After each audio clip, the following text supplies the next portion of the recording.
Everybody, welcome to my channel. दोस्तों, आज इस वीडियो में हम डिस्कस करने वाले हैं क्लास 9 की पॉलिटिकल साइंस का chapter number 1, democracy in the contemporary world.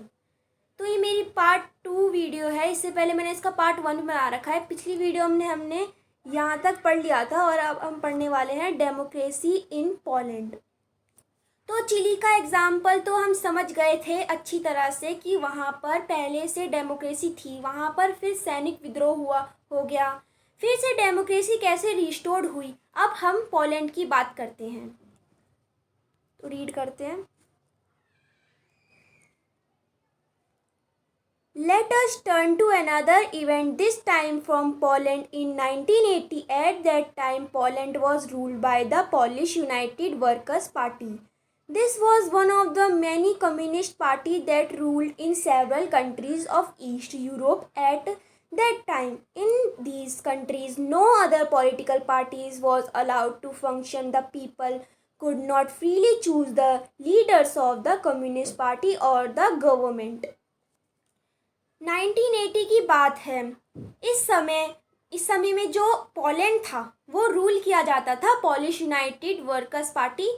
ये एक पार्टी थी 1980 के समय में। जो ईस्ट यूरोप था यानी यूरोप का पूर्वी हिस्सा, उस रीजन में बहुत सारे देश थे जहाँ पर कम्युनिस्ट पार्टी का शासन था। उसमें से ये एक मुख्य देश था जिसमें कि कम्युनिस्ट पार्टी का शासन था। और इसमें जो शासन करती थी, पोलैंड में जो पार्टी शासन करती थी, उसका नाम था पॉलिश यूनाइटेड वर्कर पार्टी। ये उस पार्टी का नाम था। तो देखिए, जहाँ पर कम्युनिस्ट पार्टी का शासन था, जैसे कि जहाँ पर यहाँ पर पॉलिश यूनाइटेड वर्कर्स का शासन था, वहाँ पर इस पार्टी के अलावा कोई भी दूसरी पार्टी, पॉलिटिकल पार्टी को ऑपरेट करने की परमिशन नहीं होती थी। यानी वो संगठन नहीं बना सकते, लोगों का ग्रुप नहीं बना सकते हैं, इस तरह का कोई भी काम नहीं कर सकते हैं। जैसे कि आज हमारे देश में देखते हैं कि बहुत सारी पार्टीज़ हैं, भाजपा है, कांग्रेस है, हर रीजन में आपको पार्टीज़ मिल जाएगी, संगठन मिल जाएगा, किसी भी तरह का आपको ग्रुप मिल जाएगा, लेकिन वहाँ पर ऐसी कुछ परमिशन नहीं थी। आगे है, those who spoke against the leaders or the party or the government were put in prison. The government in Poland was supported and controlled by the government of the Soviet Union, USSR, a vast and powerful communist state. वहाँ पर जो party थी, सरकारी party थी, polish United workers party के संगठन हो सकते थे, ट्रेड यूनियंस हो सकते थे, वर्कर्स यूनियन हो सकते थे, लेकिन दूसरी पार्टीज फॉर्म ही नहीं हो सकती थी। अगर कोई उस तरह के काम करने की कोशिश करता था तो वहाँ पर उसे जेल में डाल दिया जाता था। और इसी तरह से वहाँ के जो लोग थे, वहाँ पर एक और बात होती थी कम्युनिस्ट पार्टी के शासन की। तो देखिए, वहाँ पर जो लोग होते हैं वो खुद ब खुद अपनी आज़ादी से अपने लीडर को नहीं चुन पाते, या फिर कम्युनिस्ट पार्टी के लीडर को नहीं चुन सकते जो कि उस सरकार में शासन करेंगे। वो दूसरे तरीके से काम करते हैं कम्युनिस्ट पार्टी के सिस्टम में। और जो लोग सरकार के खिलाफ बोलते थे या फिर कम्युनिस्ट पार्टी के खिलाफ बोलते थे या उसके लीडर के खिलाफ बोलते थे, उन्हें जेल में डाल दिया जाता था और कई दिनों की सज़ा हो जाती थी। तो देखिए, पोलैंड में सरकार थी, वो सपोर्ट की जाती थी और यहाँ तक कि कह सकते हैं कंट्रोल की जा सकती थी। जो सोवियत यूनियन में जो गवर्नमेंट थी, सोवियत यूनियन का क्या है, यूएसएसआर का मतलब होता है जो आज का रशिया है, उसके अलावा उसके आसपास के जो रीजन है उसको मिलाकर एक देश हुआ करता था जिसका नाम था सोवियत यूनियन। वो अब टूट चुका है, 1991 में करीब टूट चुका है। उससे करीब 14 देश बन चुके हैं, अलग अलग करीब 14 देश बन चुके हैं। वो देश अब एग्जिस्ट नहीं करता। वो एक तरह का कम्युनिस्ट देश था जहाँ पर कम्युनिस्ट पार्टी का शासन था और पूरे विश्व का हम कह सकते हैं सबसे ताकतवर कम्युनिस्ट रूल वही था। तो सोवियत यूनियन का कंट्रोल था पोलैंड की सरकार के ऊपर और जैसा वो चाहते थे वैसा काम करती थी। जिस तरह का उसे ज़रूरत होता था उस तरह का काम कराती थी।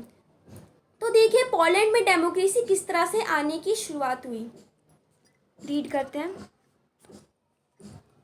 On 14 August 1980, the workers of Lenin's shipyard in the city of Dansk went on a strike. The shipyard was owned by the government. In fact, all the factories and big property in Poland were owned by the government. The strike began with a demand to take back a crane operator worker who was unjustly। तो देखिए एक छोटा सा event हुआ था 14 अगस्त 1980 को। Lenin shipyard एक shipyard थी, सरकारी शिपयार्ड पोलैंड में। वहाँ के वर्कर्स स्ट्राइक पे चले गए और शहर का नाम था डंस्क। सरकार उस शिपयार्ड की मालिक थी और यहाँ तक कि ये बात जान लीजिए वो पोलैंड में जितने भी बड़े फैक्ट्रीज थे या फिर बड़े प्रॉपर्टीज़ थे उसकी मालिक सरकार ही थी।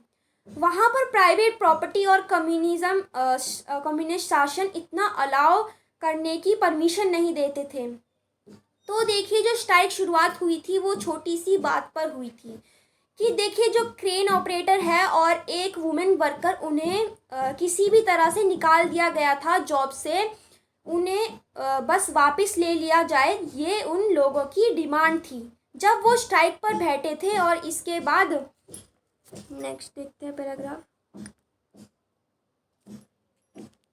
From service, this strike was illegal because trade union independent of the ruling party were not allowed in Poland as the strike continued. A former electrician of the shipyard, Lech Walesa, joined the strikers. He was dismissed from service in 1976 for demanding higher pay. Walesa soon emerged as the leader of the striking workers. The strike began to spread across the whole city.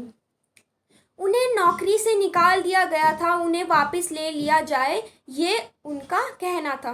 तो देखिए जो strike किया गया था workers द्वारा वो illegal था। उसका ये था कि देखिए ट्रेड यूनियंस अलाउड नहीं था पोलैंड में। मतलब जो रूलिंग पार्टी है यानी जो कम्युनिस्ट पार्टी है उसके ट्रेड यूनियन के अलावा कोई दूसरा ट्रेड यूनियन चलाना या फिर कोई विरोध प्रदर्शन करना अलाउड नहीं था। तो इस वजह से ये एक इलीगल स्ट्राइक था। इसके बाद ये स्ट्राइक चलता रहा, लेकिन बाद में एक फॉर्मल इलेक्ट्रीशियन, शिपयार्ड का एक पुराना इलेक्ट्रीशियन था, लेक वलेशा, इन्होंने आकर स्ट्राइकर्स को ज्वाइन किया और उसको नौकरी से निकाल दिया गया था 1976 में, जब उसने हायर पे यानी ज़्यादा सैलरी की मांग की थी। तो देखिए वलेशा जो था वो तुरंत ही एक लीडर बन गया था उन सभी लोगों का जो कि स्ट्राइक पर बैठे हुए थे। और स्ट्राइकिंग वर्कर्स के जितने भी ग्रुप थे और वो इस स्ट्राइक को कंटिन्यू किया उन लोगों ने। तो देखिए स्ट्राइक जो था वो छोटे से इवेंट से लेकर शुरू हुआ था, लेकिन वो बहुत ही जल्दी पूरी तरह से फैल गया था पूरे शहर में। आगे देखते हैं। Now the workers started raising larger demands.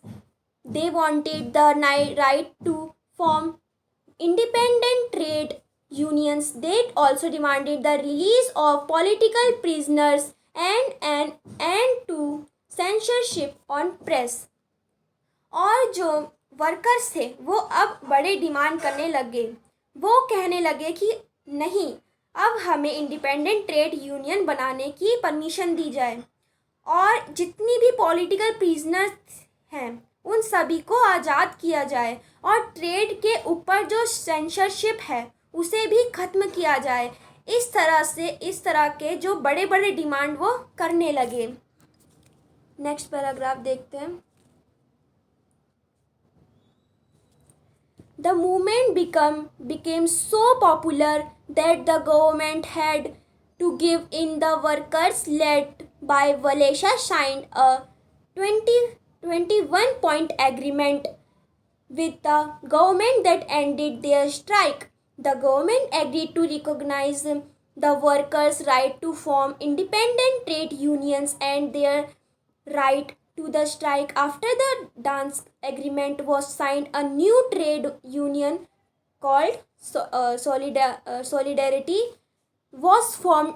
It was the first time an independent trade union was formed in any of the communist states within a year. Solidarity swept across Poland and had about 1 crore members.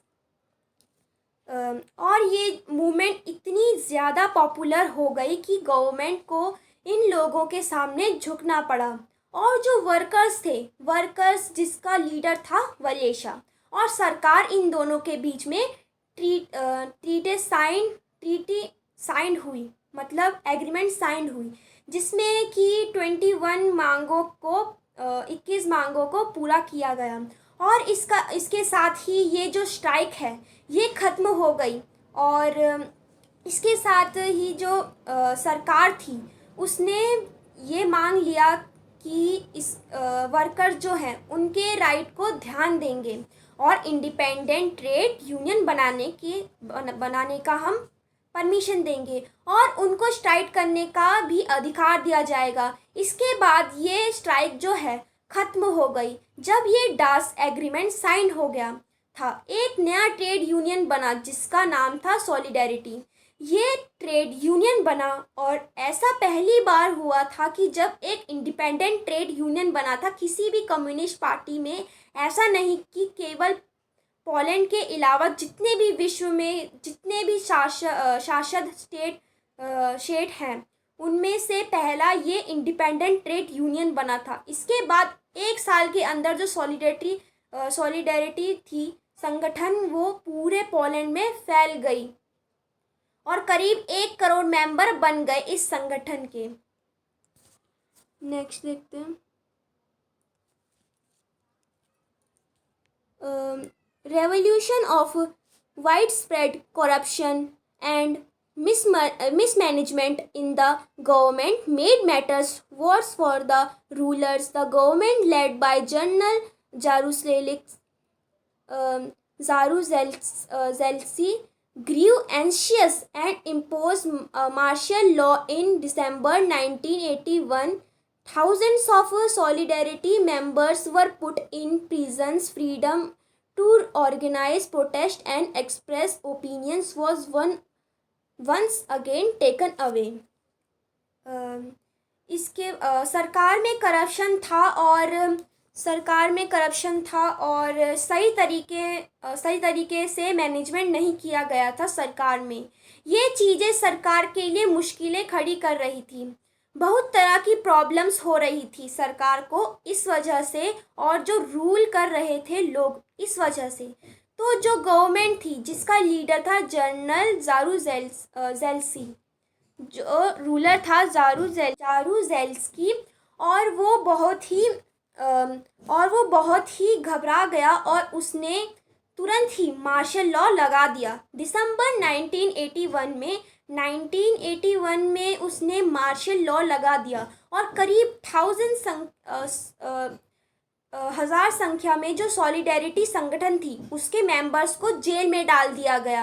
और जो freedom दिया गया था, पहले जो agreement हुआ था दोनों संगठन के बीच, सरकार और सॉलिडेरिटी मेंबर्स के बीच में, उसे फिर से वापस ले लिया गया। जैसे कि फ्रीडम टू ऑर्गेनाइज यानी संगठन बनाने का, प्रोटेस्ट करने का, फिर अपने ओपिनियन एक्सप्रेस करने का, उन्हें फिर से वापस ले लिया।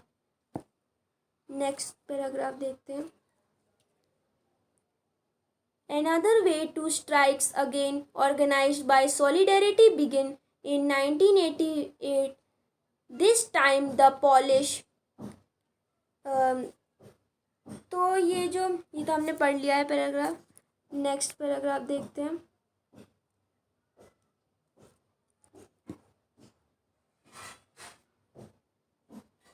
तो ये इवेंट होने के बाद जो मार्शल लॉ लगाया गया, इस इवेंट के होने के बाद फिर से स्ट्राइक्स होने शुरू हुए।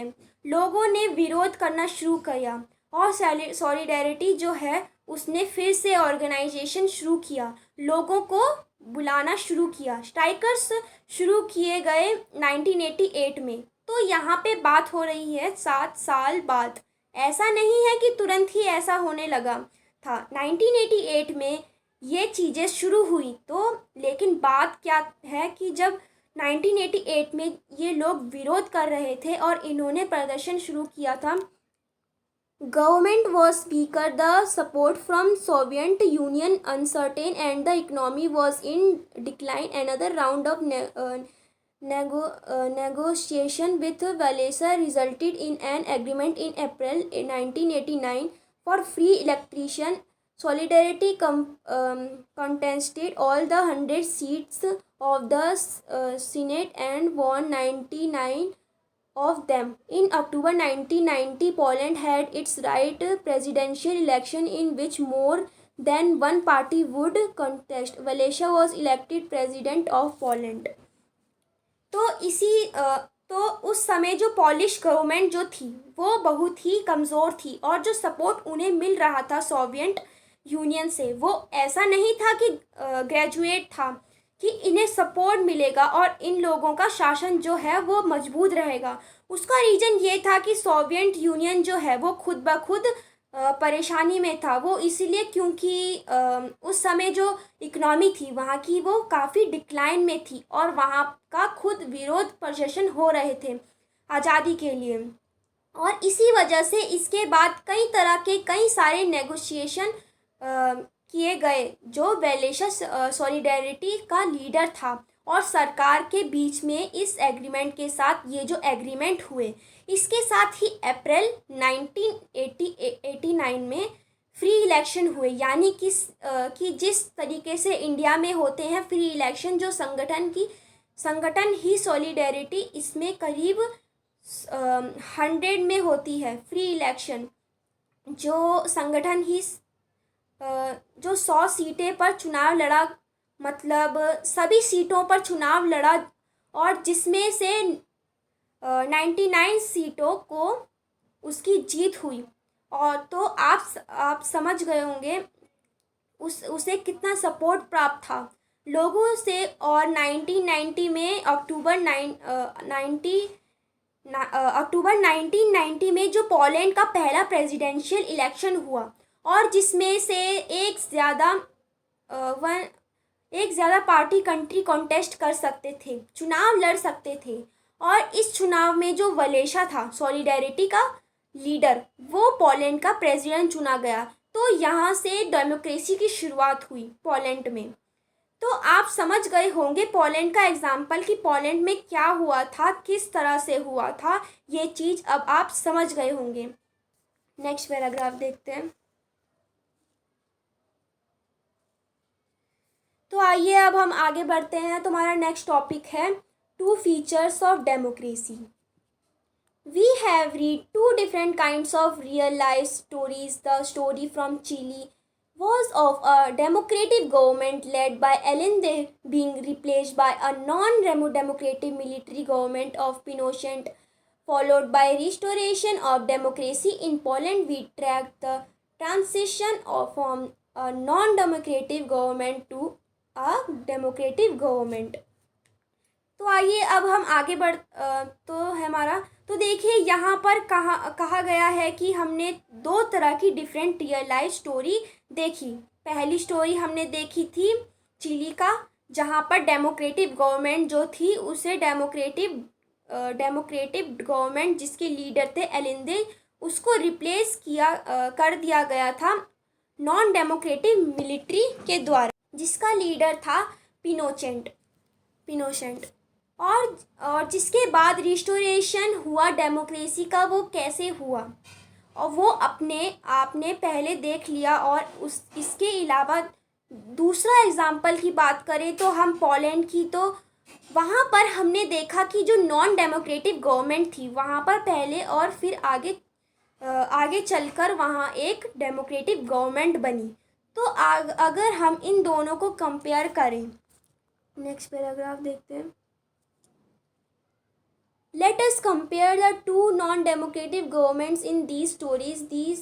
there were many differences between Pinochet rule in Chile and communist rule in Poland. Chile was ruled by a military dictator, while Poland was ruled by a political party. The government of Poland claimed that it was ruling on behalf of the working classes. Pinochet made no such claim and openly favored big capitalized, yet both had some common features. तो देखिए यहाँ दो तरह के non democratic rule की हम बात कर रहे हैं। पहला जो चिली में हुआ यानी मिलिट्री रूल, और दूसरा पोलैंड में हुआ कम्युनिस्ट रूल। तो ये ऐसा नहीं है, ये दोनों एक ही है, ये दोनों एक दूसरे से काफ़ी ज़्यादा अलग हैं। देखिए चिली जो रूल किया जाता था, जब नॉन डेमोक्रेटिक सरकार थी वहाँ पे एक मिलिट्री डिक्टेटर द्वारा, लेकिन पोलैंड में रूल किया जाता था एक पॉलिटिकल पार्टी द्वारा। तो इन दोनों में फ़र्क है। और जो गवर्नमेंट थी पोलैंड में, वो क्लेम करती थी कि देखिए हम गरीबों के लिए सब प्रकार में हैं, हम गरीबों के लिए सब प्रकार में हैं, हम गरीबों के लिए काम करने वाले हैं और गरीबों के लिए काम करेंगे, और गरीबों की हम संगठन हैं।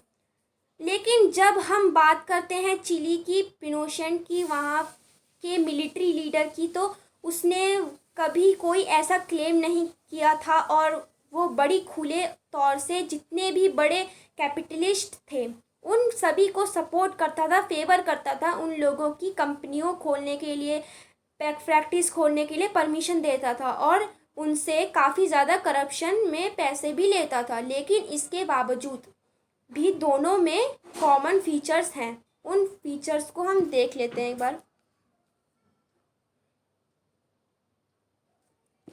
The people could not choose और चेंज देयर रूलर्स। सेकेंड है, there was no real freedom to express one's opinions, form political association and organize protest and political actions।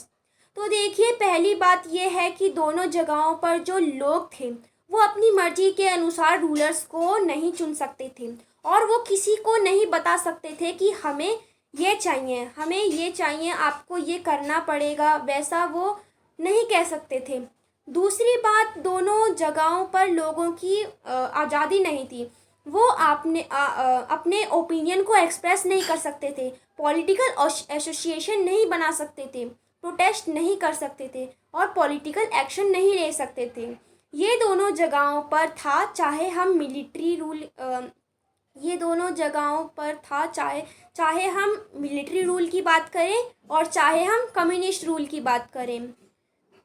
तो इस वीडियो को मैं यहीं पर ही एंड करती हूँ। आई होप आपको ये वीडियो समझ आई होगी। अगर आपको ये वीडियो अच्छी लगे तो प्लीज़ लाइक करें और सब्सक्राइब करें, और बेल आइकन को दबाना ना भूलें, जिससे कि मेरी नोटिफिकेशन आप तक आती रहे। So thank you.